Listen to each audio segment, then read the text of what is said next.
নমস্কার। পত্রিকা থেকে কবিতা পাঠ এই পর্বে আজ আমরা সদ্য প্রকাশিত ভিন্নমুখ পত্রিকা নিয়ে বসেছি।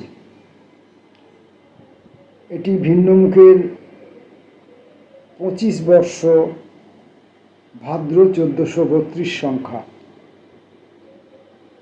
মোট সংখ্যা 100তম সংখ্যা। এই পত্রিকা সম্পর্কে আমি আগেও কয়েকবার জানিয়েছি আপনাদের। এটি কবিতার একটি অনন্য পত্রিকা। কবিতার রণভূমি, কবির দুঃসাহস, এই হচ্ছে এই পত্রিকার ট্যাগলাইন বা লোগো। ভিন্নমুখের ইতিহাস সম্পর্কেও সকলেই অবগত আছেন। এবারের এই পত্রিকাটির সম্পাদকদ্বয় ধীমান চক্রবর্তী এবং চিত্তরঞ্জন হীরা। দুটি প্রচ্ছদ আছে এই পত্রিকাটিতে। সামনের প্রচ্ছদটির প্রচ্ছদ শিল্পী প্রতীক চক্রবর্তী এবং একদম পিছনের পৃষ্ঠায় কভার পেজে প্রচ্ছদ আছে একটি, তার শিল্পী অরুণ কুমার দত্ত। আর বরাবরের মতো ভিন্নমুখ নামকরণটি যেমন সঞ্জয় রক্ষিতের থাকে বরাবরের মতো তেমনই আছে এবং সম্ভবত থাকবেও। এই পত্রিকায় প্রচুর কবিতা আছে, গুচ্ছ কবিতা, দুটি করে কবিতা, কবিতার উপর প্রবন্ধ, কবিতার উপর মতামত বিনিময়, কোনো একজন কবি এবং তার কবিতার উপরে দুই কবির মতামত বিনিময়, এরকম বিভিন্ন বিষয়ের উপর এই পত্রিকাটির লেখা এবং সমৃদ্ধ। আমি এরকম একটা আপাত পরিচয় দিয়ে রাখলাম। এরপর আমরা এই পত্রিকাটি থেকে একটা র্যান্ডাম একটি দুটি করে কবিতা পড়ে এই সংখ্যাটি সম্পর্কে একটা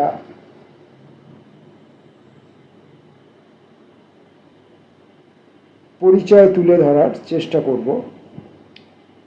পরবর্তী কোনো ভিডিওতে আমরা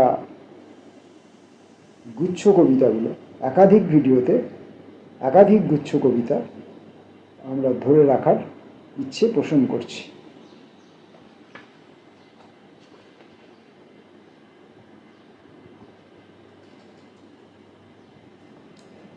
এখন আমরা একাধিক কবির কিছু কবিতা পড়ব। অনন্ত দাশের কবিতা আশ্চর্য জীবন। বহুদিন পরে খুঁজে পাই তাকে, রক্তের ভিতরে এত কাছে, তবু যেন মনে হয় কত দূরে আছো সুদূর প্রবাসে।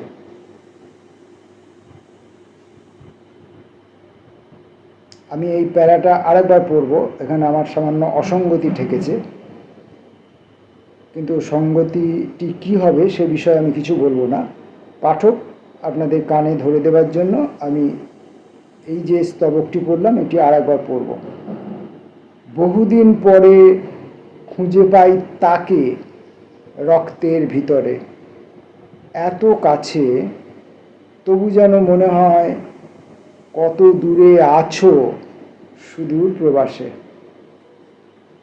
এসো দ্রুত কাছে, বসন্ত বাতাসে আত্মীয়ের মতো করতালি দাও।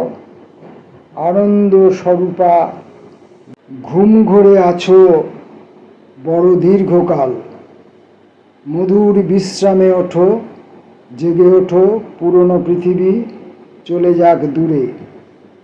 খরা শেষে বৃষ্টি নতুন আঙ্গিকে দেখে তৃপ্ত হই আশ্চর্য জীবন।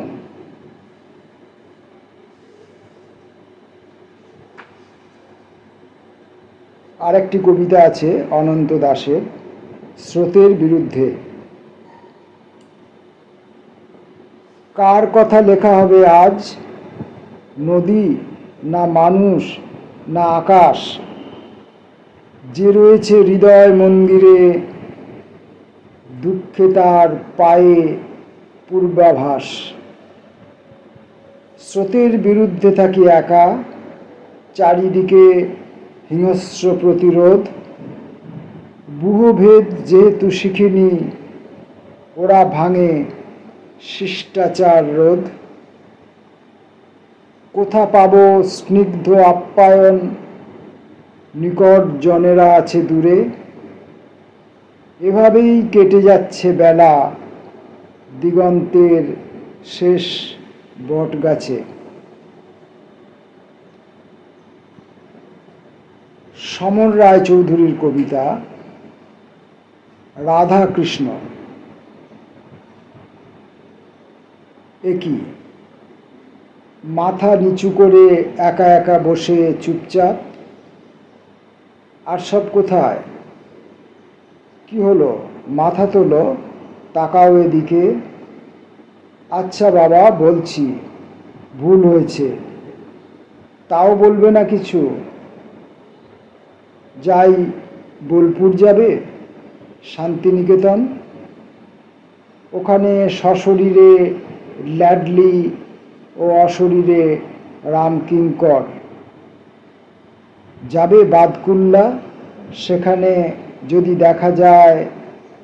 আমারও খুব দেখার ইচ্ছে।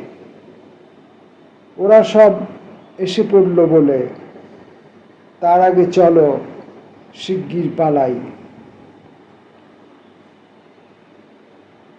দেখা। যখন ঘড়ি দেখি তখন ঘড়িও আমাকে, যখন চাঁদ তখন সেও। আর গোপনে যখন টের পাই তুমি না হলেও তোমার তরফে ওই গোপনীয়তাও, তখন দুধে গোয়েন্দার মতো আমাকে অনুসরণ। পারস্পরিক এই বিনিময় ধারা নিমেষে ভেঙে খান খান। যখন সারাদিন ভুল করে একবারও আকাশের দিকে না তাকিয়ে বুঝি আকাশ একতরফাই সর্বদা পক্ষপাত ও প্রত্যাশাহীন নিরন্তর দেখে চলেছে আমাকে। হঠাৎ জাগে প্রশ্ন, আচ্ছা, চোখে অন্ধকার দেখলে তবে সেই অন্ধকারও কি আমার চোখে দেখতে পায়? পিনাকিরঞ্জন সামন্তর কবিতা নিম্নচাপ। আকাশ ভারী, আজও নিম্নচাপ। প্রবল মেঘ ও ঝড়ের সূচনা। চাষির মাথা চুলকানো থামে না। আজ কি হবে? আজও কি নীরব অহংকারে প্রত্যাশী জীবন? হয়তো লিখিত হইতে পারে গল্প বা উপন্যাস, যে যেমন পারে, এবং সেভাবেই কিন্তু তার পেট ভরে যাবে। উপসংহারে আসি, আজও নিম্নচাপ, আকাশ ভারী, মেঘ ও ঝড় বৃষ্টির সূচনা। পিনাকিরঞ্জন সামন্তর দ্বিতীয় কবিতা দ্বন্দ্বমূলক বস্তুবাদ।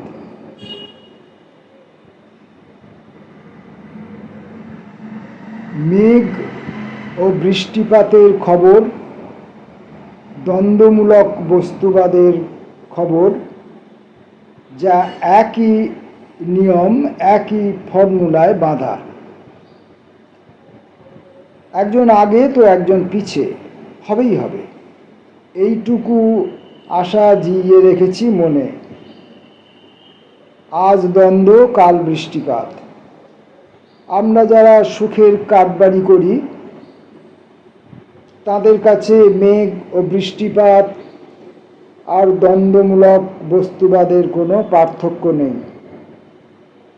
কি বলো তুমি? ওহে এ জগতের মহান দার্শনিক।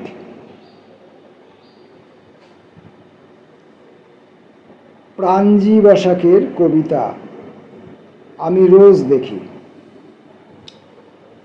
আমি রোজ দেখি যেসব পোকারা লাইন দিয়ে ঢোকে, চলার পথে চিহ্ন রেখে সোজা ঢুকে পড়ে হৃদয়ের ঘরে। নদী নালা ঘিরে আশ্চর্য সবুজে শ্যামলে আঁকা আবহ। আর আমার নত জানু চাহুত বড় নরম আশ্রয়ে, রাতে চাঁদ দেখে আঁকি পোস্টার, ব্যানার, ফেস্টুন এইসব। কখনো উজ্জ্বল রং ঢুকে পড়ে হৃদয়ের মাঝে, শিল্পসঙ্গী গাছের ডালে রাত ভর ঝুলে থাকে আমাদের ছায়াবৃত্ত মহাকাল। পাত পেতে বসে নিয়ম অনিয়মের গুণ কষে, মানুষেরা সাক্ষ্য দেয় সত্য মিথ্যা, অযথা মৃত্যুর কারণ। পোকারা লাইন দিয়ে ঢোকে, আমি রোজ দেখি সেসব। মগজ কুসুম বলে কয়ে কি আর করানো যায় রুটিনের কর্ম। দেশ জুড়ে নানান বর্মে লিপ্ত নানা অবৈধ কর্ম।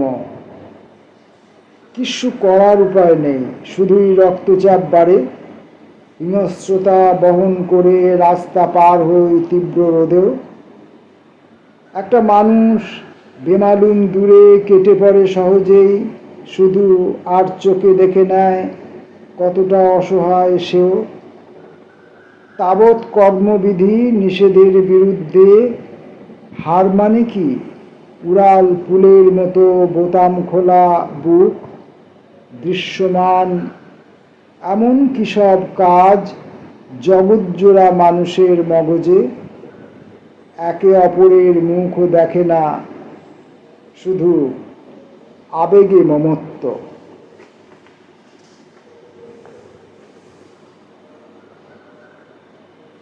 শান্তিময় মুখোপাধ্যায়ের কবিতা চিহ্ন। ভোরের এসরাজ থেকে ভৈরবীর মৃদু শরীর এক মনে খুঁটে খাচ্ছে বেহায়া ইচ্ছেগুলো। সিলিং ফ্যানের নীরবতা ভেঙে কচি রোদের টুকরো এবার ছড়িয়ে পড়বে ছড়ের যাবতীয় অন্তর্ঘাত নিয়ে দিগন্তের এপার থেকে ওপারে। শ্মশ্রুল মুখের বলিরেখায় যার কিছু ছিটে ফোটা, গীত মালিকার হলুদ হয়ে যাওয়া ধুলোয় এক মনে বাজিয়েই চলেছে ভাঙা পথের অন্তরা। শান্তিময় মুখোপাধ্যায়ের পরের কবিতা নিশি। নেবার আগেই ফিরিয়ে দেওয়া তামাদি স্বপ্নগুলো এখন সড়কের গিঁট। মৃদু হাতে খুলে মিশিয়ে দিচ্ছে জেব্রা ক্রসিংয়ের ছায়া বিথিকায়। জন্মান্তরের মাহফিলে নিমেষহীন চোখের ওই পাতাটুকুই পেয়ালা উচ্চে ঢেলে দিল নেশাতুর ড্রিঙ্কসে। বড় বেদনার মতো একঘেয়ে বেজে যাওয়া এই আধার রাগিনী। পরের কবি অদীপ ঘোষ। প্রথম কবিতা শক্তিমন্ত্র। উড়নচণ্ডীর ঢঙে রাজপথে ঝড়, প্রাসাদ ঝুপড়ির পালাগানে পরস্পর অনাত্মীয় সুর।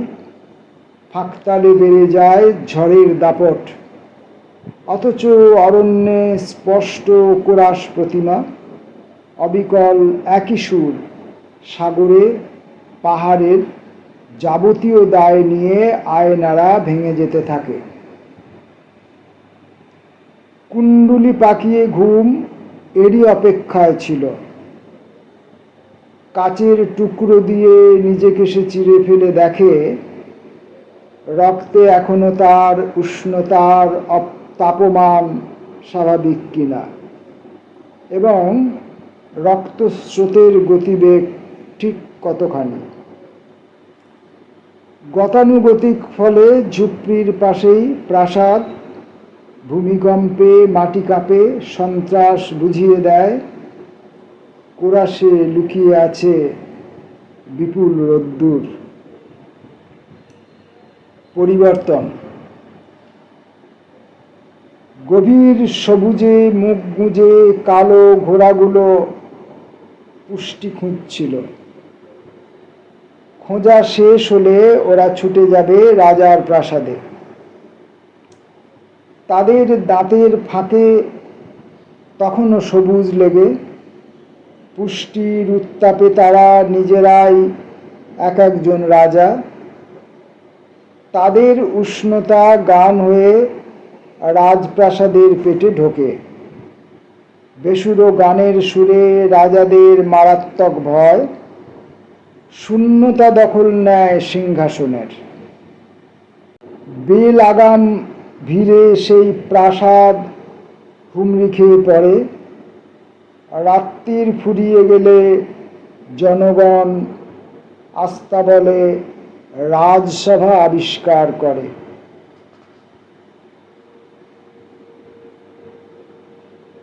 প্রণব চক্রবর্তীর কবিতা বায়ুদোষে।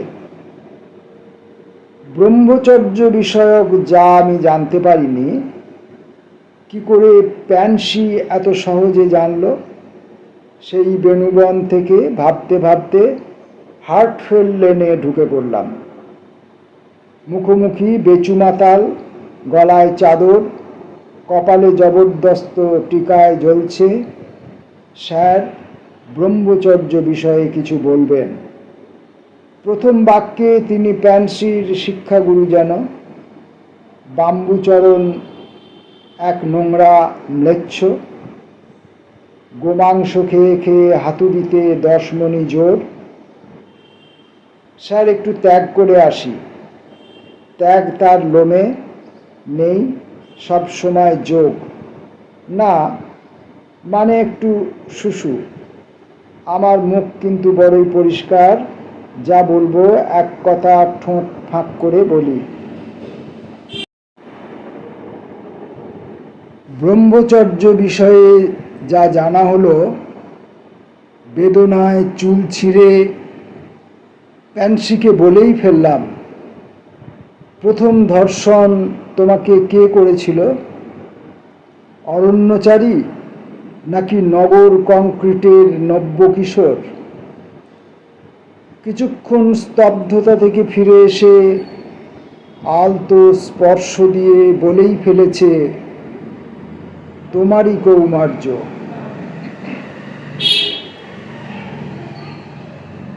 চুলে গিঁট বেঁধে তারপর থেকে ভানহীন পথে পথে ব্রহ্মচর্য খুঁজেই চলেছি।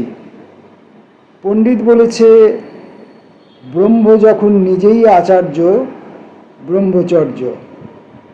শরীর মন বাক্যে যিনি এ সত্য যাপন করেন, ব্রহ্মচারী।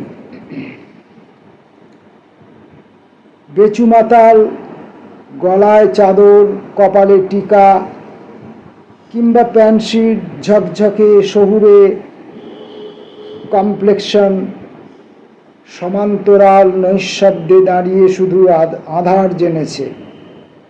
আলো তাকে রহস্যে এখনো ডাকেনি।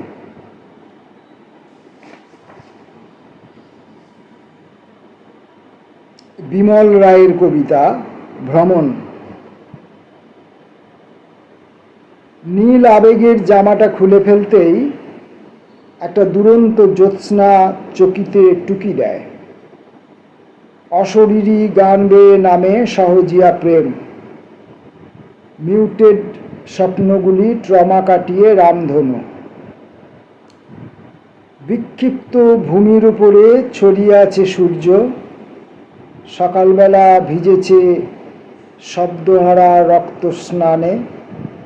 এইবার গোপন পালক ঝরে পড়লে উড়ব, গোঁজামিল সংসার ছেড়ে গোপন নদীর গানে। গীতা ও গীতাঞ্জলি। অনন্ত তৃষ্ণা, তৃষ্ণার ওপরে শ্যাওলা, কাঁপছে তীর তীর। তৃষ্ণা লেগে আছে পাথরের গায়ে, হায়নার দাঁতে। পাহাড় কেঁপে উঠছে থর থর, অতৃপ্তি আটকে ছায়ার ঘরে। আকাঙ্ক্ষার ঘোড়া, দুপাশে নীল তরঙ্গ, দানবীয় অপ্রতিরোধ্য দাপট। আগুন, পুড়ে যাচ্ছে জলের তৃষ্ণা, পুড়ে যাচ্ছে গীতা ও গীতাঞ্জলি।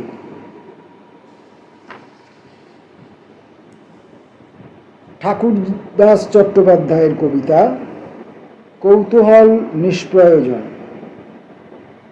ডেকে ডেকেই চলে যাচ্ছে, যেতে যেতেই ফিরে আসছে।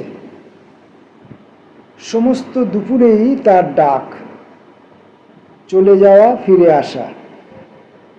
লাঠিতে ভর দিয়ে নিয়ামত শেখ বসে আছে কদম গাছের তলায়। ল্যাম্পপোস্টের বিজ্ঞাপন হাওয়ায় দুলছে, ঝিরঝির অক্লান্ত রক্তকরবীর পাতা। ডাকও অক্লান্ত, চলাচলও অক্লান্ত। আমি নিয়ামত শেখ, রক্তকরবী, কদম, কাক, দুপুর, কিভাবে এক জায়গায় পৌঁছে যাই, কিভাবেই একে অন্যের ভাষা বুঝি।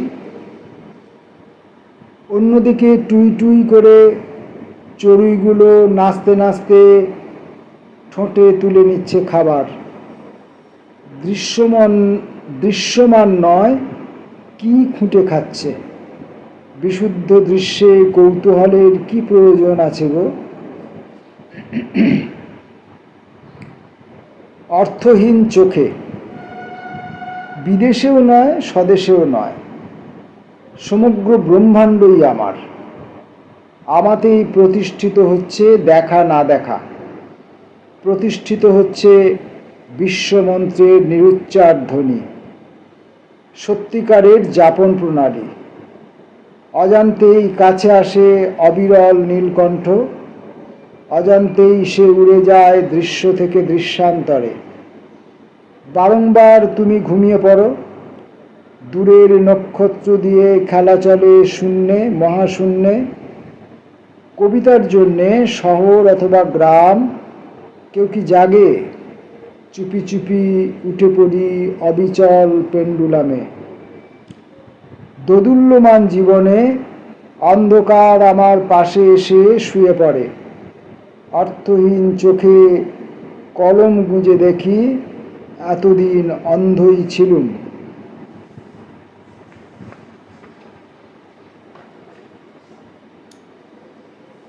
আর একজন কবির দুটি কবিতা পড়ব। প্রথম কথা, সদ্য প্রকাশিত পত্রিকা, সব কবিতা একসঙ্গে পড়া উচিত না, এবং একটি ভিডিওর মধ্যে অনেক কবিতা, ইতিমধ্যেই আমি অনেক ভুল করেছি আমার মুখের জড়তা দিয়ে, আমার দৃষ্টির অস্বচ্ছতা দিয়ে। তো একসঙ্গে যদি অনেক কবিতা পড়ি, আরও অনেক ভুলের সংখ্যা বেড়ে যাবে। অনুপ সেনগুপ্তের কবিতা গন্তব্য।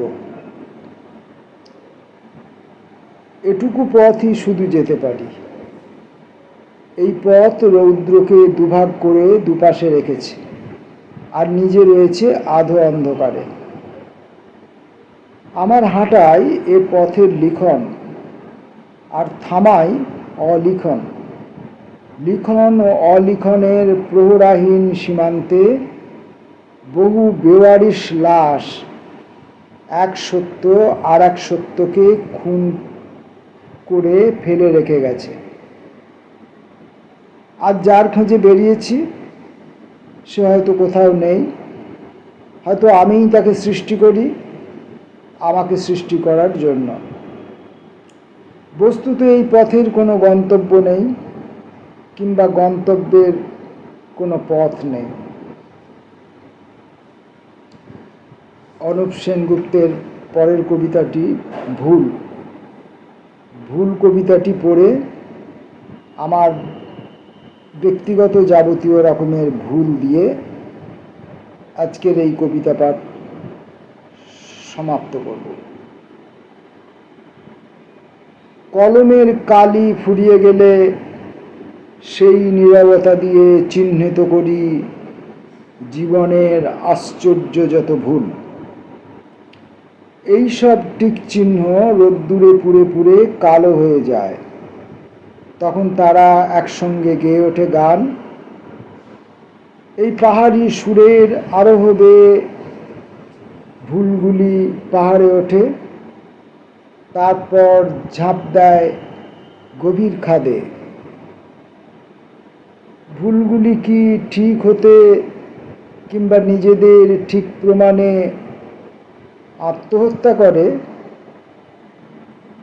ভুলগুলি কি ভুল করে?